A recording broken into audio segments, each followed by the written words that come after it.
ketika Rusia menyerang Ukraina, Amerika merasa tidak terserang. Sebenarnya dengan dia mencetuskan, mengizinkan negara boleh melakukan transaksi menggunakan cryptocurrency, itu sebenarnya jadi celah contoh bahwa sanksi Amerika untuk memblok aset-aset semua bisa keluar celahnya lewat blockchain seperti ini. Kalau bahasa sederhananya itu blockchain itu bagaikan DNA sebenarnya. Dia memperkenalkannya lewat Bitcoin, ya gitu. Jadi Bitcoin itu sebenarnya muncul juga dari kalau dari tesis saya ya yang saya dalami, muncul akibat tidak percaya atau kurang percaya terhadap pemerintah sebenarnya.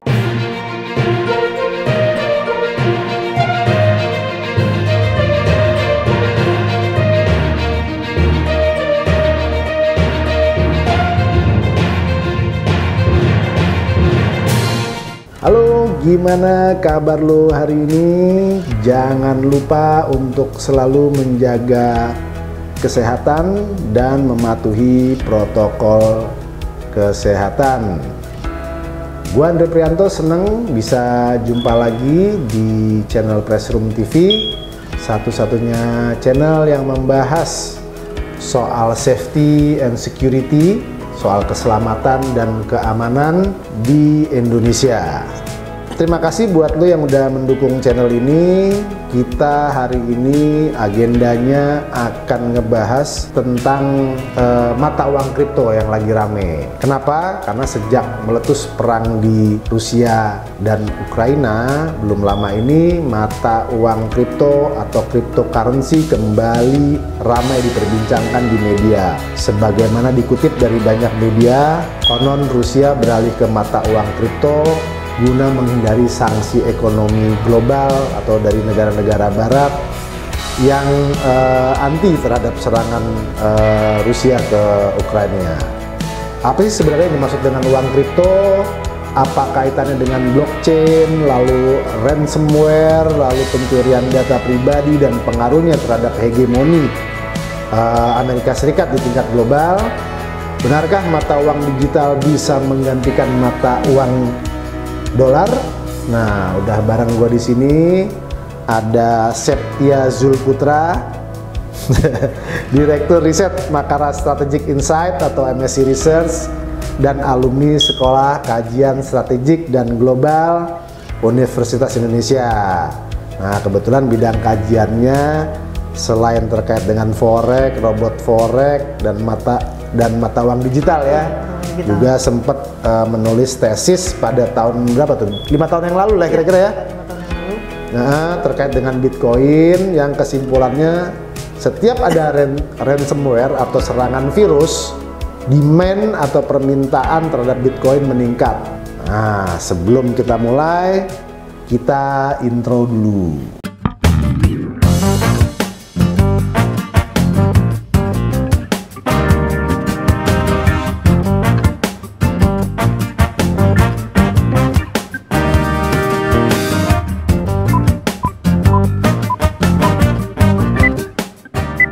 Oke, apa kabar Om Putra? Alhamdulillah baik. Cincinnya makin keren aja nih kayaknya. Gimana, sehat, Be? Alhamdulillah sehat. Alhamdulillah. Sibuk apa nih sekarang? Ya, lagi sibuk mengkaji ya. Kebetulan kan memang saya direktur research ya di MSc Research. Jadi kita alhamdulillah dipercaya untuk mengkaji beberapa bidang ya. Apalagi khususnya yang lagi ramai sekarang dibincangkan tentang cryptocurrency. Apalagi memang itu fokus kita, terutama saya ketika tesis juga tentang itu. Tentang itu ya, membahas tentang cryptocurrency atau mata uang kripto ya. Blockchain juga ini. Nah, itu bisa diceritain nggak singkat aja, MSc Research itu lembaga apa sih sebenarnya?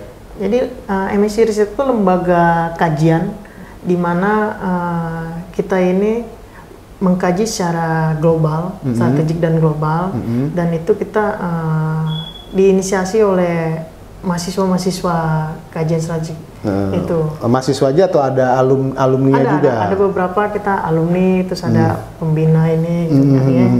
Jadi memang kita tugasnya memberikan edukasi atau informasi yang lagi tren, karena kan tugas kita lah.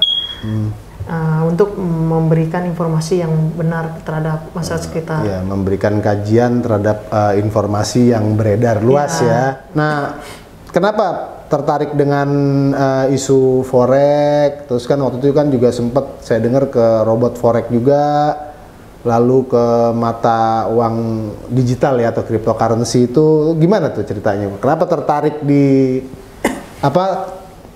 topik kajiannya atau isunya di bidang-bidang yang tadi saya sebutin itu? Ya, jadi kita fokus atau concern di situ memang karena nggak banyak ya orang yang berani speak up atau menjelaskan apa itu tentang forex atau cryptocurrency atau blockchain, sehingga ada gap antara informasi, karena sekarang sistem informasi ya, ketika informasi itu tidak tersebar dengan merata, takutnya gap ya antara si miskin dan si kaya makin lebar, gitu. Makanya kan karena banyaknya miskomunikasi sehingga banyak kan terjadi belakangan ini penipuan-penipuan yang jadi yang disalahkan tuh forexnya atau kriptonya, padahal kan yang salah itu oknum yang mengemasnya.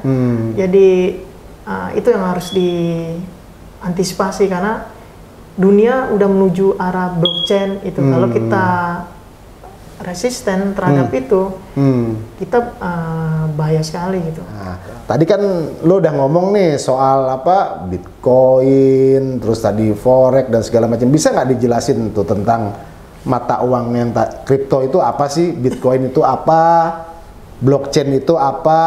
Gitu. Mungkin bisa dan nanti mungkin terakhir token atau NFT itu. Mungkin bisa dijelasin satu-satu dulu mungkin. Jadi, dari mata uang kripto dulu. Ya, bahasa sederhananya saya agak sedikit agak sederhana ya biar orang umum paham ya dengan jelas bahwa sebenarnya Bitcoin itu adalah produk dari blockchain. Jadi sebenarnya kalau orang pecinta game atau apa itu pasti tahu tuh yang namanya sebelum rilis dia ada yang namanya open beta. Dia uji coba dan sebenarnya Bitcoin itu jadi open beta sebelum blockchain itu rilis. Artinya sebelum dikenal apa sih blockchain gitu kan, dia kan butuh pendahuluan lah artinya untuk mengenalkan. Nah, muncullah ini Bitcoin. Nah, sebenarnya yang ingin diperkenalkan terhadap dunia itu adalah teknologi blockchainnya. Produknya Bitcoin. Sehingga Bitcoin itulah yang diperkenalkan dulu, dan setelah itu blockchain lah yang harus kita dalami sebenarnya. Yang sangat powerful itu adalah blockchainnya. Kenapa powerful? Karena blockchain ini kan dia terdesentralisasi ya, nggak terpusat, sehingga blockchain itu kan bagaikan pembukuan ledger ya, pembukuan yang dia saling terhubung sehingga tidak bisa diubah atau dimanipulasi. Dan itu sih sebenarnya blockchain itu bisa digunakan apapun. Jadi maksudnya apapun gimana? Kayak misalnya mungkin ke depan bisa dipakai oleh BPN dia untuk biar sertifikat rumah tanah tidak double atau apa. Nanti ketika dia misalnya ada yang mengubah, kedetek nanti. Ketahuan. Jadi kalau bahasa sederhananya itu blockchain itu bagaikan DNA sebenarnya. DNA ya. Jadi ketahuan lah ya, asal usulnya. Ya. Gitu. Nah, dia memperkenalkannya lewat Bitcoin ya gitu. Jadi Bitcoin itu sebenarnya muncul juga dari kalau dari tesis saya ya yang saya dalami, muncul akibat tidak percaya atau kurang percaya terhadap pemerintah sebenarnya. Siapa yang nggak percaya terhadap pemerintah? Pembuat Bitcoin atau blockchain itu, makanya sampai sekarang masih anonimus ya. Iya, masih nggak ketahuan ya siapa penciptanya. Iya, gitu kan. Karena kan memang di bidang ekonomi itu cuma ada dua marwah atau fatwa bahwa pemerintah boleh ikut campur terhadap ekonomi sama pemerintah tidak boleh. Nah, antara itu aja sebenarnya yang bermain sebenarnya gitu. Nah, makanya anak-anak muda sekarang apalagi kita ada bonus demografi ya, kita harus lebih peka gitu, harus lebih lihat, lebih dalami ini apa sih sebenarnya, karena nanti ke depan anak-anak muda sekarang ketika nanti umur 40-an itu bakalan jadi benar-benar seharian mereka sebenarnya. Kalau dari sekarang kita udah agak sedikit telat kenalnya atau apa, nanti keburu gapnya itu semakin besar seperti itu. Jadi mestinya anak-anak muda sekarang mempelajari apa itu mata uang kripto, ya, apa itu blockchain, apa itu Bitcoin dan yang lain-lain ya. Kan nggak cuma Bitcoin sekarang kan, mata uangnya kan banyak ya. Ada gitu. Ethereum. Ada Ethereum. Nah, kalau kaitannya dengan ransomware itu atau virus? Ya, virus ransomware itu sebenarnya jadi ini yang menarik ya. Kalau kita ngelihat grafik Bitcoin dari pertama kali dia muncul tahun 2009 sampai sekarang, Bitcoin ini dia menggunakan cara marketing yang sangat unik menurut saya, karena dia tidak boleh ke publish nih siapa yang punya, ya, sehingga dia gimana biar tetap misterius. Jadi mereka menggunakan virus itu sebagai terornya untuk memperkenalkan produk ini. Untuk memperkenalkan Bitcoin gitu. Jadi misalnya cara nerornya gimana? Ada virus nih misalnya di laptop, ya, minta dia tebusan senilai sekian. Padahal tebusannya kecil. Kalau dibilang dia mau kaya dari itu, harus minta tebusan besar. Ya, sengaja dikecilkan dia. Tujuannya biar orang itu ntar cari tahu, wah minta tebusan Bitcoin. Apa sih Bitcoin? Dicari deh. Apa sih Bitcoin? Oh Bitcoin ini. Terus cara dapetinnya gimana? Itu kan salah satu marketing yang unik menurut saya. Jadi dia tetap, jadi tanpa harus nongol siapa wujudnya, siapa brand ambassador dan lain-lain, orang jadi terkenal juga. Orang nyari sendiri ya, ibaratnya mencari tahu sendiri ya. Ingin tahu lah gitu. Apa sih ini gitu ya. Nah, kalau kita lihat dari 2009 dia ada beberapa kali dia mengeluarkan virus itu. Kelihatan tuh kalau di grafiknya ada denyut jantungnya tuh. Nah, 2016-2017 pas kita anak-anak kajian KSI itu bikin seminar tentang itu baru sangat heboh karena kan internet sudah mulai menjamur. Tidak beda dengan tahun 2009 atau tahun sebelumnya, sehingga sangat masif mereka masuk ke komputer-komputer pemerintahan, rumah sakit ini sebenarnya kan secara nggak sadar mereka tuh mengkampanyekan alam bawah sadarnya, menggiring bahwa ada loh Bitcoin gitu. Melalui serangan virus tadi yang sebenarnya tujuannya tuh cuman mau apa ya teaser lah ya, jadi kayak semacam buat branding aja gitu, ingin memperkenalkan produk yang namanya Bitcoin ini sehingga orang berusaha mencari tahu gitu ya. Gitu. Karena menarik juga itu kalau kita mau ngeluarin apa kerjasama sama hacker kan. Menarik nih, tadi kan udah disinggung nih soal tesis, bisa nggak diceritain sedikit lah gitu tentang apa sih temuan yang menarik dari tesis waktu itu terkait dengan, mungkin bisa disebutin judulnya waktu itu apa, kemudian apa kesimpulannya? Tesis saya waktu itu tentang judulnya peran Bitcoin dan blockchain terhadap ketahanan nasional kita dalam perspektif ekonomi intelijen. Perspektif ekonomi intelijen. Nah, kira-kira apa tuh hasil dari kesimpulan atau kajian dari tesis itu apa terkait dengan tadi? Jadi kesimpulannya itu terlihat jelas ada pergeseran uang. Uang GDP atau kita itu agak bergeser memasuki ranah cryptocurrency. Nah, saya kan ada beberapa formula saya masukin di tesis saya ini. Tuh kelihatan ada pergeserannya, walaupun waktu itu banyak yang bilang itu kan yang main atau yang transaksi baru anak-anak kecil mahasiswa. Tapi kalau jumlah ada pergeserannya itu lumayan besar, kita nggak ada yang tahu, dan itu harus antisipasi sebenarnya. Makanya dari tesis itu udah saya bilang, ini pemerintah harus antisipasi karena ada pergeseran mata uang di sana. Dan akhirnya terlihat sekarang ini. Jadi kalau bahasa sederhananya saya analogikan, dulu virus untuk memperkenalkan Bitcoin, mungkin sekarang perangnya Rusia sama Ukraina jadi pintu memperkenalkan blockchain untuk menghindari apapun itu. Gitu. Kalau dulu awalnya memperkenalkan Bitcoinnya, gitu ya.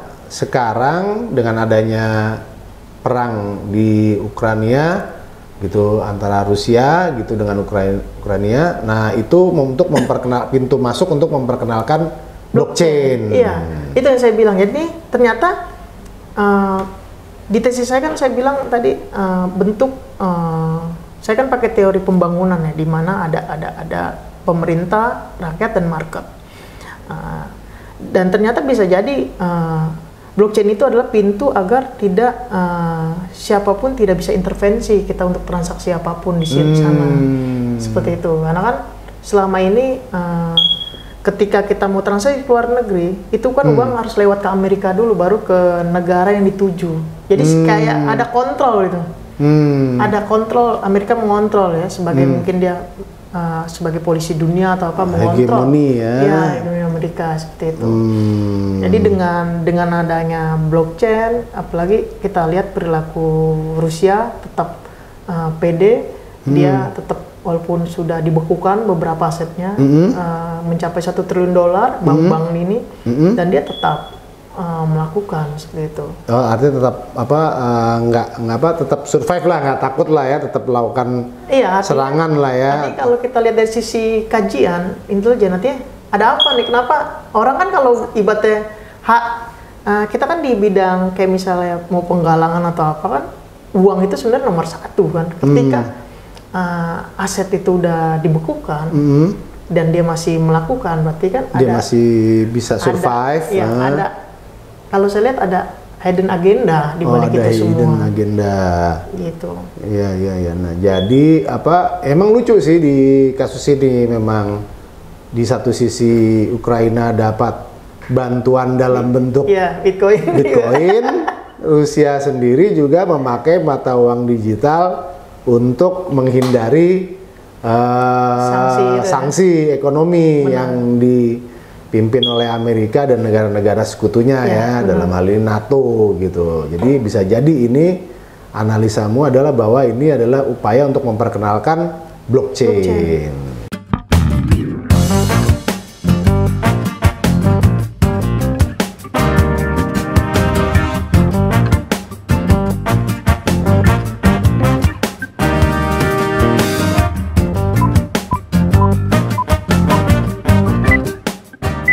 Masih bareng gua Andre Prianto dan Om Putra di channel Pressroom TV, satu-satunya channel yang membahas tentang keamanan dan keselamatan. Nah, singkat aja nih, Pak. Apa sih tujuan dari lahirnya mata uang kripto? Ya, kalau kita lihat white papernya Bitcoin yang dikeluarkan oleh Satoshi Nakamoto, dia bilang di white papernya ini adalah suatu alternatif pembayaran transaksi yang peer-to-peer, yang transparan dan tidak bisa diintervensi oleh siapapun. Gitu. Siapapun tuh maksudnya Bank Dunia, pemerintah atau lain-lain. Saking dianya transparannya. Oligarki bisa nggak oligarki? Bisa intervensi atau enggak nih? Nah, kenapa mata uang kripto itu digemari? Maksudnya apa sih untungnya buat gua gitu, misalnya punya uang kripto, terus menurut prediksi lo mungkin nggak mata uang kripto itu menggantikan dolar Amerika? Kan kita kan selama ini kan selalu transaksi itu kan mata uang yang utamanya untuk transaksi itu kan US dollar ya, dolarnya Amerika. Nah, mungkin nggak ke depan nanti bahwa ini akan digantikan oleh mata uang kripto, katakanlah Bitcoin misalnya gitu. Dan kapan kira-kira, banyak nih pertanyaannya nih, kita benar-benar beralih di dunia ke mata uang kripto. Satu dulu deh, yang kenapa uang kripto digemari dan apa untungnya orang memiliki mata uang kripto? Jadi mata uang kripto ini kenapa digemari ya? Karena dia sangat unik dan fluktuatifnya sangat tinggi ya. Gitu. Jadi kita memang sangat melihat bahwa masyarakat kan lebih senang ya sesuatu yang pergerakannya cepat, fluktuatif. Tapi karena dia tidak didasari dengan ilmu apa itu, sehingga banyak yang keceblos itu. Ya, entah karena dia mentradingkan atau apa. Sebenarnya kan bukan salah itunya, tapi salah pelaku yang memperlakukan. Ya, salah pelakunya dan orang yang juga percaya aja gitu. Seperti itu. Akan untung sekian ratus juta gitu. Yang dilihat itunya, tapi tidak mempelajari lebih dulu barangnya atau apa sih mata uang kripto itu gitu. Iya, benar.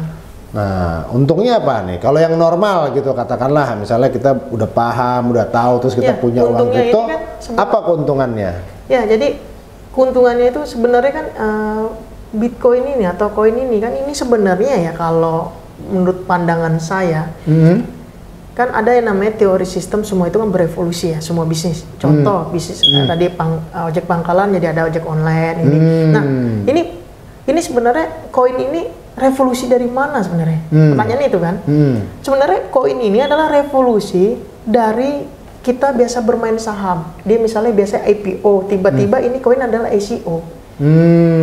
Ya, gitu. Nah, artinya ketika kita keuntungannya ketika koin, kita harus tahu jelas white papernya terhadap koin itu. Sama lah seperti kita ketika ingin beli saham suatu perusahaan. Kita harus tahu dia bergerak di bidang apa. Lalu dia ekspansi kemana saja.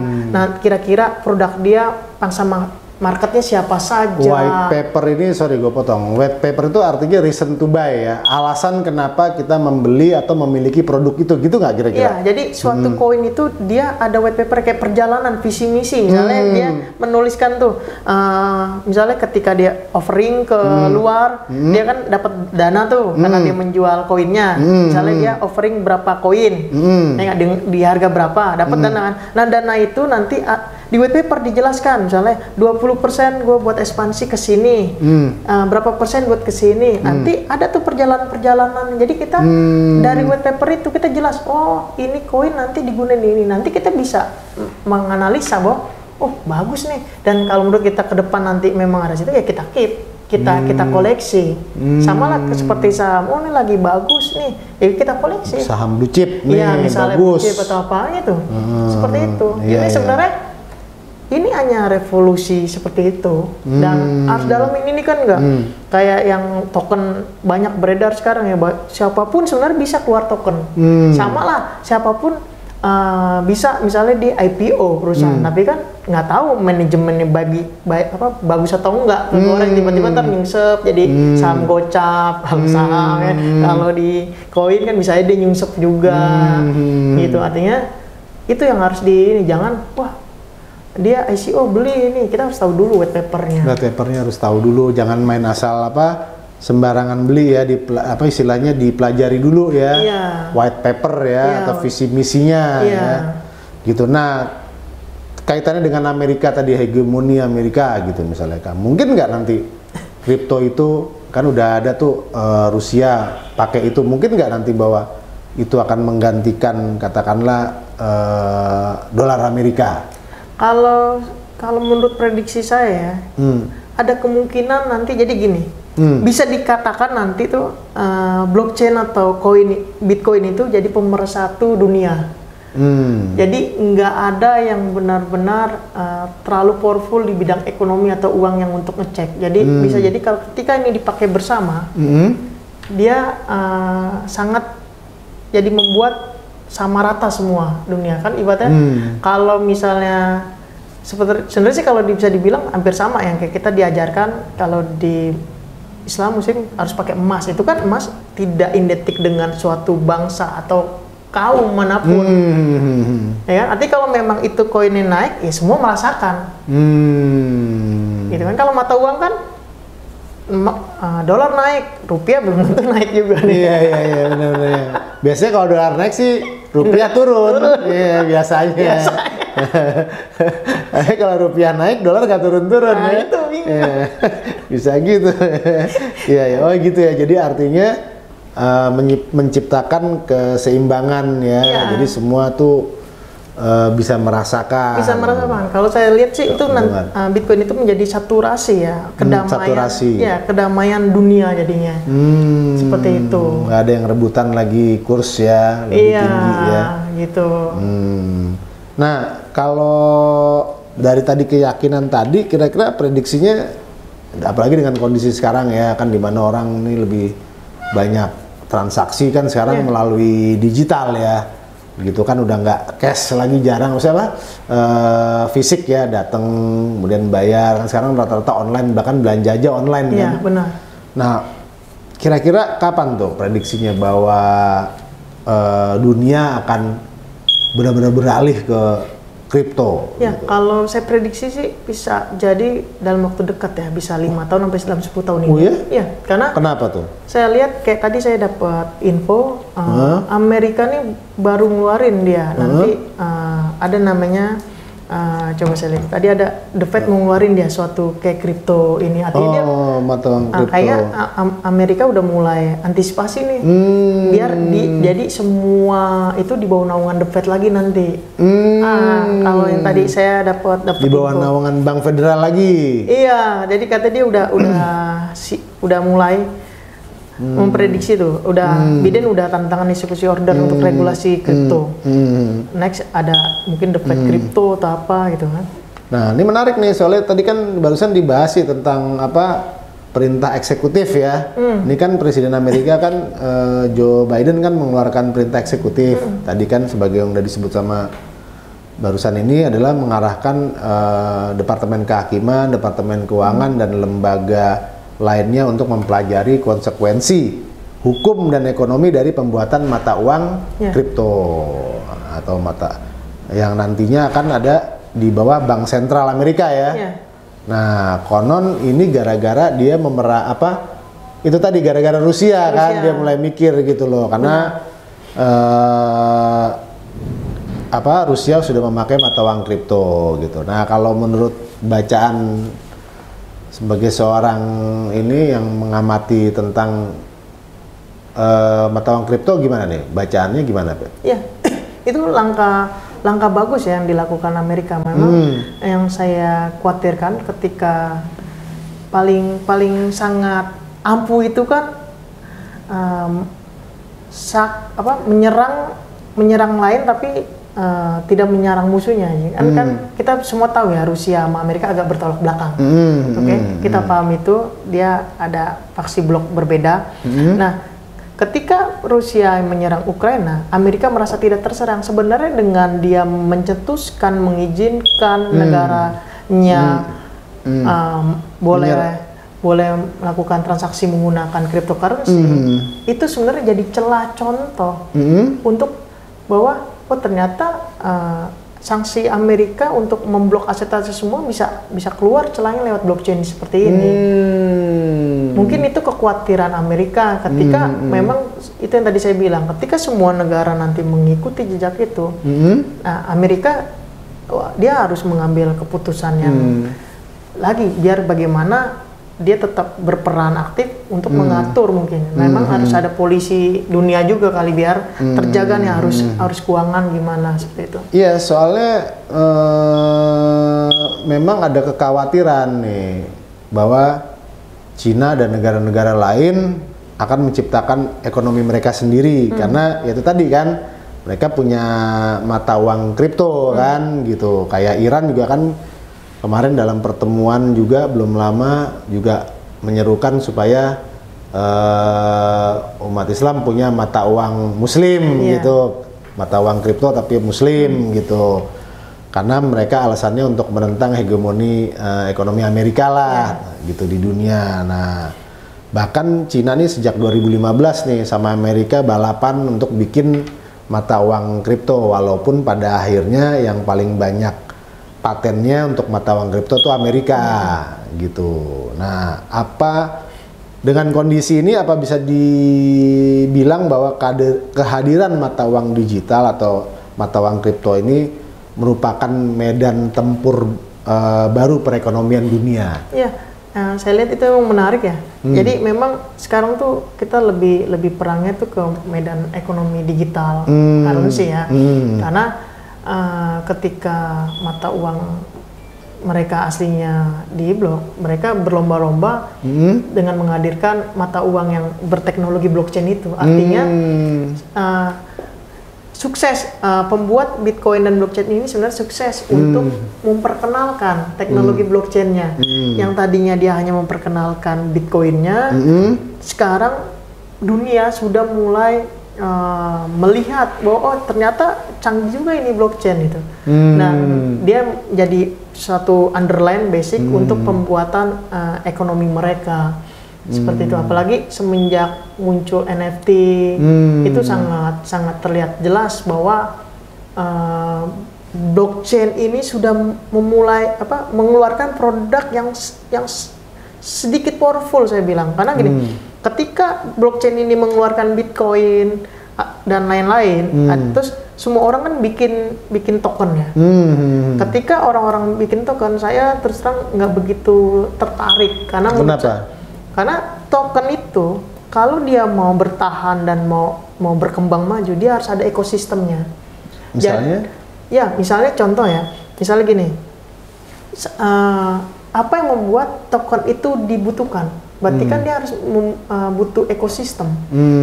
Ya, jadi misalnya dia harus bikin dulu nih, entah komunitas, entah apa bisnis apa yang harus pakai itu, sehingga orang sangat butuh dengan token itu. Kan kebanyakan sekarang token salah satu buat ajang menyenangkan diri. Oh, gue bikin token nih gitu. Karena sebenarnya pada dasarnya semua orang bisa bikin token. Oh gitu ya? Iya. Semua orang sebenarnya bisa bikin token. Itu ada tutorialnya, sangat mudah. Tapi permasalahannya kan yang susah itu bagaimana kita membuat ekosistemnya, underline-nya. Gitu. Apa sih yang membuat itu pakai? Artinya analogi sederhananya gini. 4 tahun yang lalu kan mulai marak ya di tempat publik, contohnya vending machine ya. Ya, orang tiba-tiba, saya juga nggak tahu, vending machine ternyata aplikasi beda lagi. Berperang-perang nih antara dia pakai vending machine warna biru, aplikasi apa, ini warna apa, ini apa, ya nggak? Artinya mungkin dimanfaatin doang. Oh, belanja vending machine ini dengan aplikasi ini hanya Rp1. Download, dia meng-create demand. Tapi ketika promo itu hilang, dilupakan. Artinya boleh kita menciptakan token, itu lagi yang saya garis bawahi. Kita harus tahu dulu white papernya ini ekosistemnya apa dia, sehingga kita layak, kita pasti dia ke depan akan dibutuhkan. Seperti itu. Nah, itu kayak token tuh kaitannya dengan NFT ya? Ya, NFT itu salah satu token. Oh, salah satu token. Oke. Ya. Nah, ini balik lagi masih ke soal Ukraina. Bahkan tadi kan udah kita sebut sumbangannya aja juga berasal dari donasi kripto ya. Gitu, lumayan loh gede jumlahnya, sekitar ada 42 juta dolar ya, atau 606 miliar loh, bayangin jumlahnya. Juga dalam bentuk karya seni digital yang nilainya ya kurang lebih 2,8 miliar. Menurut lo nih, bisa dibilang bahwa perang ini kian mempercepat penyebaran dan penggunaan mata uang kripto? Ya, itu saya sangat setuju ya. Itu lagi-lagi makanya dibalik kripto ini sangat jenius lah orangnya. Dia meng-create permintaan demand lewat virus. Sekarang juga dia mengambil kesempatan ketika perang, akhirnya jadi menyebar rata dan semua orang jadi paham kan ketika mau menyumbang. Kayak tadi kan dia mau ngamanin data dia cari tahu apa tuh Bitcoin. Nah, karena nih kepanggil kemanusiaannya, jiwa kemanusiaannya kepanggil, dia hanya nerima Bitcoin, nyari tahu lagi.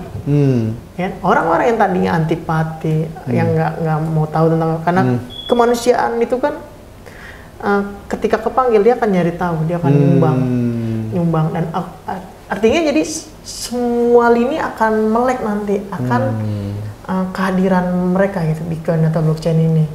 Walaupun rada aneh juga ya, masa nggak ada yang tahu siapa yang lahirin ini gitu. Jangan-jangan bank sentral juga ini. Nanti sebenarnya akan terkuak pelan-pelan apabila siapa sih yang kira-kira bisa intervensi atau sebenarnya dia gitu kan. Karena ini mungkin dia greget juga kali ini mau tampakin diri atau nanti enggak. Dulu ya. Iya. Makanya sebenarnya dengan perang Rusia Ukraina ini sebenarnya nanti ketika ada yang tiba-tiba powerful di bidang kripto, saya curiga ya itu berarti ya. Nah, Kalau di Indonesia sendiri gimana nih? Kan tadi udah kita tunjukin tuh bahwa ya banyak negara-negara lah kayak Iran menghimbau negara-negara yang Muslim, Cina, lalu kemudian Rusia sendiri udah mempraktekkan. Nah, Indonesia sendiri gimana nih dalam hal ini? Jadi sebenarnya harusnya Di Indonesia. Indonesia nih ambil langkah ya, karena gini, kan cryptocurrency ini kan ditentangnya karena di penambangannya ya, memvalidasinya itu menambang. Karena katanya Kenapa?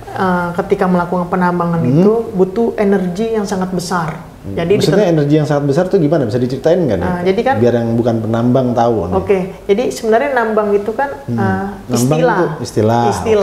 Oke. Sebenarnya itu adalah kan namanya aja cryptocurrency ya, mata uang yang terenkripsi. Terenkripsi. Iya, artinya. Nah, nambang itu apa? Nambang itu adalah memecahkan enkripsi itu atau password itu. Oke. Jadi sebenarnya sama aja memvalidasi. Memvalidasi. Iya, memvalidasi transaksi itu. Jadi misalnya contoh, saya melakukan transaksi nih, transfer, set. Ini kan terenkripsi. Ini harus ada yang validasi. Divalidasilah ada alat GPU atau VGA card yang kita kenal, tergantung kecepatan hash rate-nya. Itu memvalidasi. Selesai validasi itu selesai, kita dapat upah. Jadi misalnya gini, ada transaksi, kita ada mesinnya nih, memvalidasi tergantung kecepatan mesin kita. Semakin cepat kita selesai validasi, semakin cepat kita dapat uang. Dapat, udah nih, udah saya validasi ya. Oke, ditaruhlah ke ledger mereka atau ke blockchain-nya. Taruh ke blockchain, dapat upah. Nih upahnya. Sehingga alat tambang ini bisa menghasilkan uang tuh dari validasi seperti itu. Nah, untuk menghidupkan atau menjalankan alat tambang ini kan butuh listrik, konsumsi listrik. Kenapa? Kan emang alat tambangnya apa tuh? Komputer dengan GPU itu atau VGA card, dengan banyak VGA card. Nah, setiap VGA card ada spesifikasi ya. Dia bisa butuh berapa, konsumsi listriknya berapa, satu VGA gitu. Seperti itu. Kok sampai bisa butuh energi besar tuh gimana sih? Ya karena satu alat tambang isi 8 VGA dengan standar VGA card yang sering digunakan tipe 1660 Super itu wattnya sekitar 78 watt kali 8 berapa putaran? 78 watt kali 8 ya. Ya, anggaplah 600 watt ya.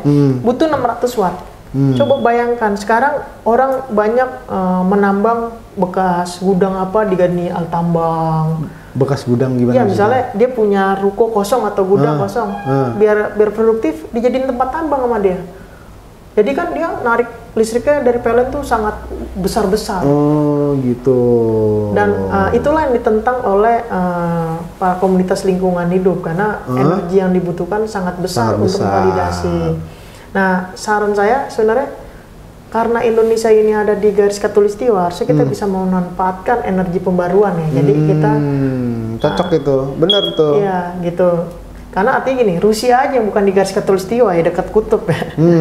Dia berani buka tambang sebesar itu. Iya, iya. Gimana kita yang benar-benar di garis khatulistiwa dan juga kita mempunyai bibir pantai yang terpanjang. Iya, iya. Artinya kita banyak sumber yang bisa dihasilkan untuk jadi listrik, entah dari matahari, dari angin, dari apa gitu kan.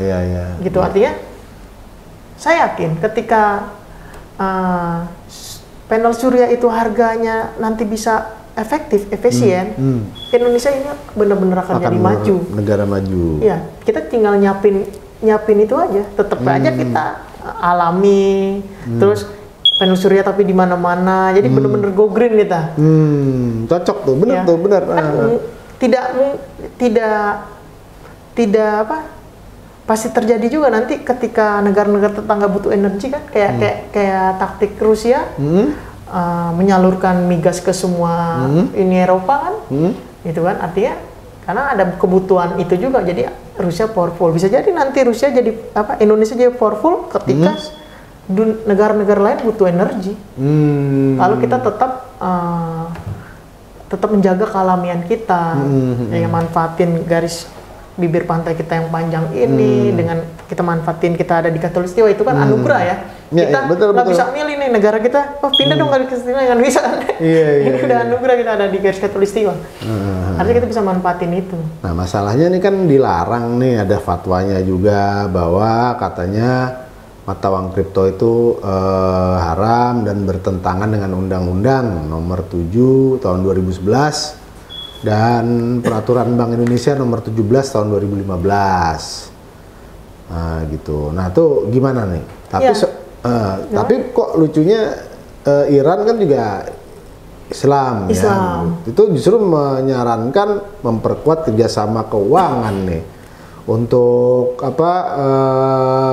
mengurangi ketergantungan pada dolar Amerika nih, dengan menciptakan kripto muslim nih, gimana nih? Kalau yang saya lihat ya dari hasil kajian kenapa fatwa MUI ini melarang, kalau yang saya lihat sih kayaknya karena Islam itu kayaknya dia melarang sesuatu yang tidak berwujud. Gitu. Harusnya kan dikaji lagi lebih dalam, artinya ini barang seperti apa. Makanya kan sebenarnya Islam itu menjaga kita banget sebenarnya. Artinya kan takut nih kita salah jalan sehingga ya udah dilarang aja, diharamkan. Ya, kayak kan banyak yang ketipu juga tuh, yang banyak yang kerugian ratusan juta. Kan nggak cuma di Indonesia loh ya, di luar juga banyak gitu. Menjaga dari sebenarnya niatnya baik, menjaga dari situ. Tapi kan tidak menutup kemungkinan ketika nanti perkembangan maju, teknologi maju, fatwa MUI nanti dia para ahli ulama atau ini pada diskusi lagi, akhirnya nemulah titik terangnya gitu. Sebenarnya Islam itu bagus ya, menjaga kita, melindungi kita dari sesuatu yang tidak terlihat. Karena memang kan ini sesuatu bisa dibilang tidak terlihat ya. Mata uang kripto ini ya, nggak ada wujudnya ya. Nggak ada wujudnya. Gitu. Artinya sebenarnya nggak ada nilai intrinstiknya. Itu mungkin yang nggak ada nilai intrinstiknya. Iya betul. Karena kan kalau di kita diajarkan pakai emas yang ada nilai intrinstik itu kan karena nggak ada. Dinar mungkin. Ya. Iya dinar. Nah, kalau menurut lo mata uang kripto termasuk investasi apa bukan? Kalau menurut saya, kalau koin ya, itu investasi kalau koin. Koin investasi. Koin tuh misalnya Bitcoin, Ethereum, ada Doge, ada apa koin. Pokoknya sesuatu yang bisa ditambang lah. Yang bisa ditambang. Gitu. Jadi masyarakat juga harus tahu nih bedanya koin dengan token.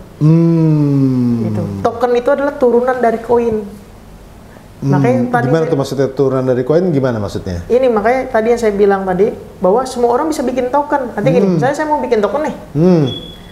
Saya mau baseline-nya apa nih koinnya? Bitcoin kah, Ethereum kah, Doge kah, atau apa kah?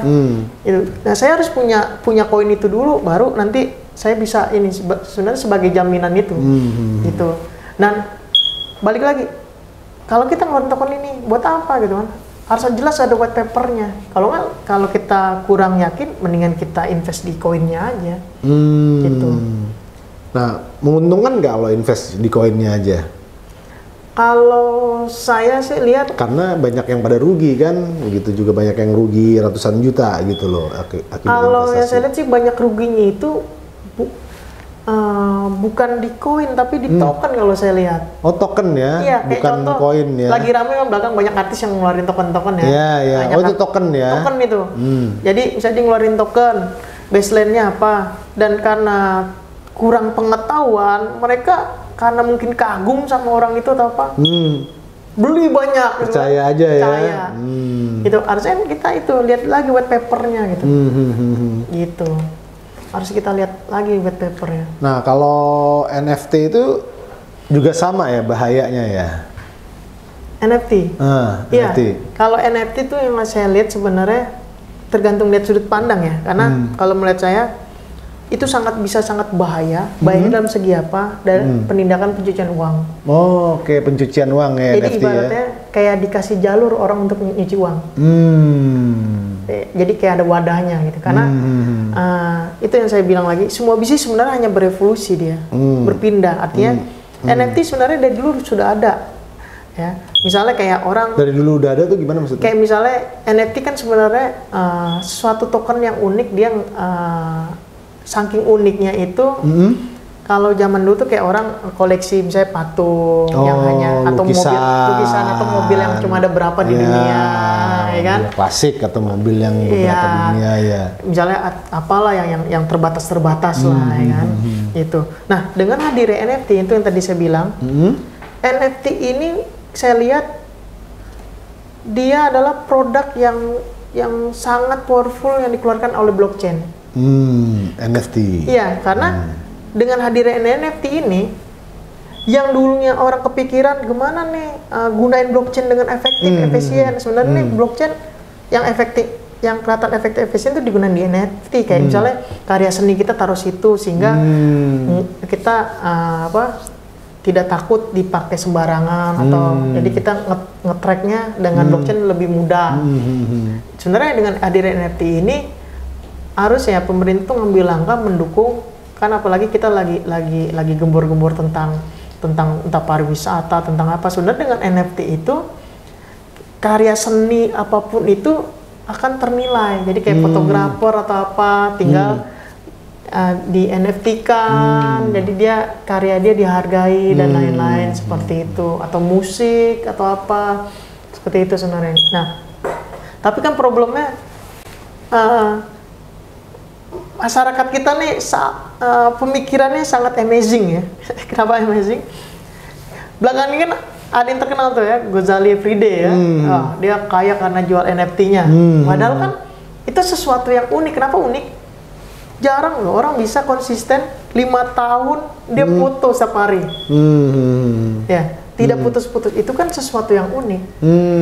Nah, tapi masyarakat kita mengambil jalan pintas ya. Foto gitu doang, masa dihargain 30 juta, 40 juta. Aku juga bisa nih pisang goreng lah di foto. Ya, kopi lah di foto. Artinya apa uniknya pisang itu kan gitu. Harusnya tuh masyarakat kita lebih kreatifnya gini misalnya. Pertama kali betelor ayam di foto. Hari ke ini foto ntar gitu netes kan sampai jadi gede ya, sampai dipotong lagi kalau perlu ya. Lama tuh. Jadi netes lah. Jadi biar ketahuan bentuk telurnya berubah. Itu kan bisa diambil nanti sama developer game bahwa telur kayak gini loh ininya gitu. Harusnya seperti artinya lebih kreatif dikit, jangan benar dikit. Yang dilihat foto. Itunya sih untungnya dulu ya, sama ya tadi. Jadi untung-untungan kali aja pisang gue laku 30 juta ya. Gitu. Jadi kopi gue laku nih gitu kan. Nggak paham esensinya lah. Nah itu gitu. Lagi harus dalemin dulu ini apa sih, pelajari dulu gitu. Jangan nangkep mentah-mentah.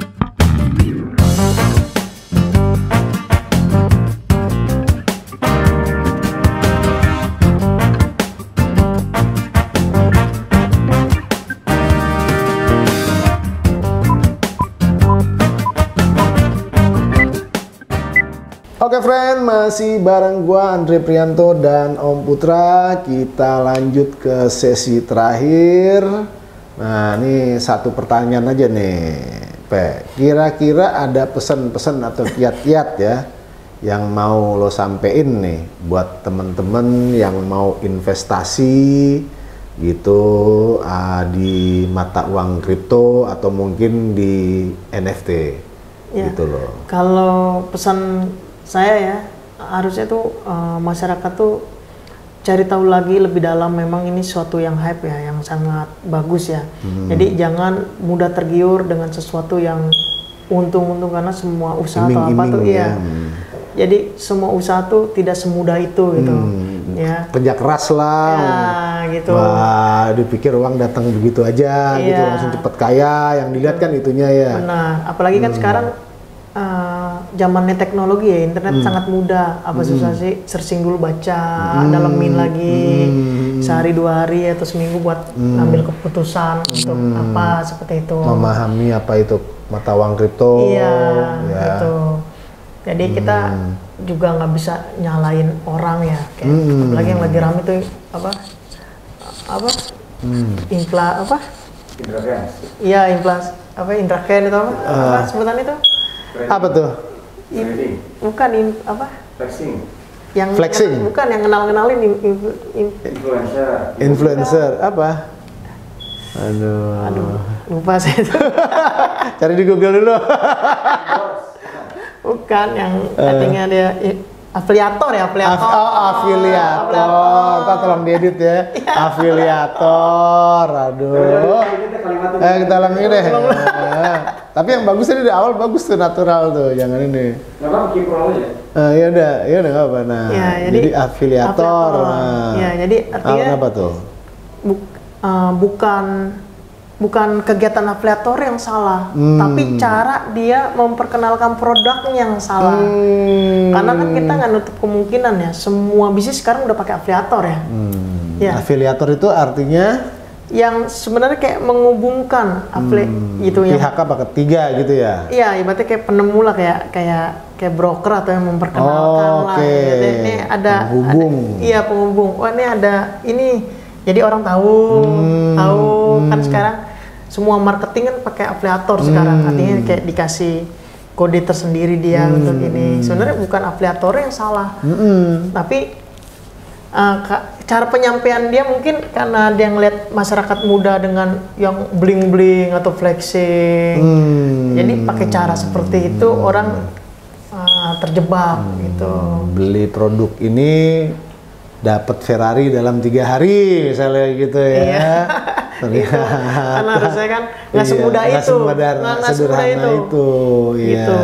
Nggak semudah itu. Kayak misalnya dia bilang bangun pagi, wah beli Ferrari murah, ya nggak semudah itu sebenarnya. Harusnya dalemin juga. Dan yang mengiming-imingi itu membawa Ferrari juga dicek juga surat-suratnya, jangan-jangan belum balik nama ya. Alias di endorse juga ternyata gitu oleh pihak lain yang ingin mengambil keuntungan dari ini investasi mata uang kripto atau NFT kan, bisa aja kan begitu kan. Sebenarnya dia dimodalin gitu, bukan punya dia, bukan dia gara-gara investasi langsung bisa beli mobil itu gitu kan. Nah, itu kan juga harus apa ya, self awareness juga ya, kehati-hatian lah. Hati-hati kan, apalagi mungkin kalau terjadinya zaman dulu sebelum ada internet seluas ini wajar lah ya. Ini kan internet udah mulai gampang diakses, walaupun dia juga dengan mudah menyebarkan afiliatornya seperti itu, tapi kita dengan mudah juga check and balance-nya, artinya kita cek bener nggak sih nih usaha kayak gini semudah ini, gitu. Bisa dibilang mirip-mirip kayak Ponzi nggak sih ini?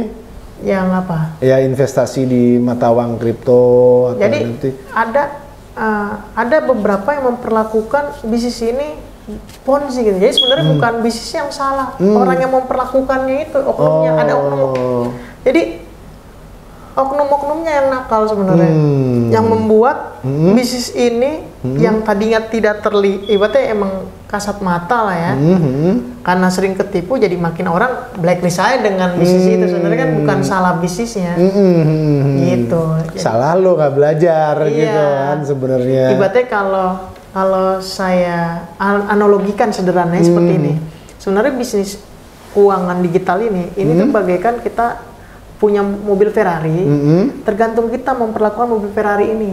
Apakah dipakai hanya keliling komplek, yang ini pelan-pelan aman kita, keuntungannya juga kecil kan gitu. Atau kita pakai kebut-kebutan, celakaan ya cepet juga kan gitu kan. Gitu misalnya. Cuma dilap-lap doang di rumah. Tergantung kita mau melakukan. Iya. Karena nih menurut saya di ekonomi digital ini adalah kendaraan yang sangat super cepat. Tergantung kita memperlakukan sebenarnya. Gitu. Super cepat tuh maksudnya gimana tuh? Artinya ketika kita ingin misalnya cepat kaya, itu sangat mudah juga. Misalnya kayak itu flexing, atau mungkin zaman sekarang banyak ya cuma kerjaan orang dandan perusahaan jual exit. Ya, gitu. Artinya kalau zaman dulu wajar lah orang muda, kalau sekarang kan internet sangat mudah diakses ya, gitu kan, seperti itu. Ya, intinya dipelajari dulu lah, jangan main asal beli atau asal invest gitu loh. Karena ini kita mengingat apalagi Indonesia ini kan bonus demografi ya, nanti kelak masa depan tuh di punggung anak-anak muda semua. Jadi dari sekarang, yuk mari anak muda kita perdalam keuangan digital ini, kita sama-sama mengedukasi, mungkin kita mengajarkan yang lebih tua agar biar lebih paham dan lebih hati-hati, dan kita juga anak muda harus lebih terbuka, open mind dan dalami, jangan termudah karena kelak itu tanggung jawab kita karena nanti kita yang ngadepin itu semua. Nah, karena estafet kan, anak muda nanti yang melanjutkan ya untuk blockchain nanti kayak gimana. Kalau dari sekarang kita buta, ya gimana? Seperti itu. Ya. Wah, menarik ini ya, luar biasa. Oke, friend, itu tadi obrolan gua dengan Septia Zulputra terkait mata uang kripto, NFT, dan pengaruhnya terhadap tatanan perekonomian global ya, dan hegemoni Amerika Serikat. Nih politik dikit nih, internasional. Terima kasih, Pe, udah hadir di studio Pressroom TV. Ya, mudah-mudahan apa yang tadi disampaikan, yang kita bahas, kita obrolin, bisa jadi referensi buat lo semua yang ingin mencermati investasi mata uang kripto atau NFT. Iya, betul ya? Benar. Nah, jangan lupa subscribe, like, and share. Gua Andre Prianto. Sampai jumpa di episode berikutnya pekan depan. Salam sehat.